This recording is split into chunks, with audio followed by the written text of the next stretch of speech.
Hi, I'm Mortgage Mike, and welcome to your weekly industry update. Today is Tuesday, February the 1st, and this is my first video blog installment where I'll be giving you weekly updates on the mortgage industry in general. Today's topic is rules of the game. So, like any game that you play, you have to know the rules upon which you play that game. Well, the mortgage industry and getting mortgages is no different. The difference that we have is we have two sets of rules today. We have one set of rules that is set by the government-sponsored enterprises, or the GSEs, and those are companies or organizations like Fannie Mae, Freddie Mac, FHA, and VA. The second set of rules that we get to play by are the rules that are set up by the servicers. The servicers are the companies that you ultimately write your check to.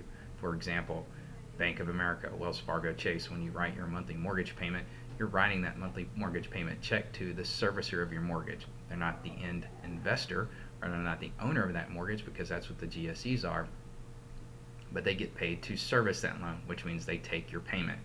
In fact, the top three banks, Bank of America, Chase, and Wells Fargo, own 50% of the servicing rights in this country today. That's pretty astounding. And when you take the top 10 servicers, they own 71% of the servicing in this country today.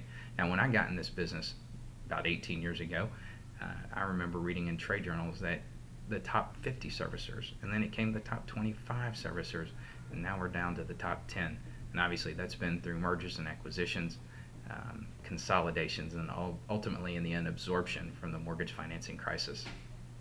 The problem that we run into is that the mortgage financing crisis that we ran into a couple of years ago has created the two sets of rules that we're dealing with today. So Fannie, Freddie, FHA, and VA set one set of rules, then our servicers come in and they set another set of rules.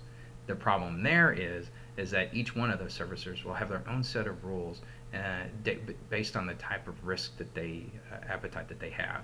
So one company might be more conservative in credit, another one might be more conservative in the appraisal or the property.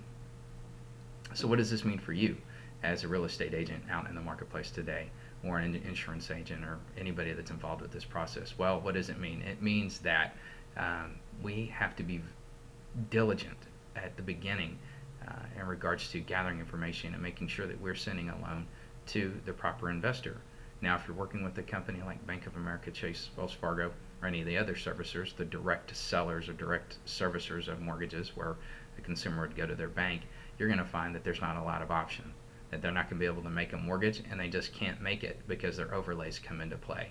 Now, what makes me different at Houston Capital Mortgage or Capital Security Mortgage is that I sell to all of those investors. So as I'm working through the loan process, I am looking at the nuances of the file, matching them up to our investor nuances, and creating a situation where we can make a mortgage. And if we run into a problem, well, we can always back up, repackage the loan, find a new investor, and get the deal done. So if you're out there and you're experiencing troubles with the loan, and potentially one of those loans is stuck at Bank of America, Chase, or Wells Fargo, give me a call. Let me see if I can help you. Walk through the process and see if there's another investor out there that maybe we can get this loan done. So this is Mortgage Mike, and I'm signing off, and I will see you next week.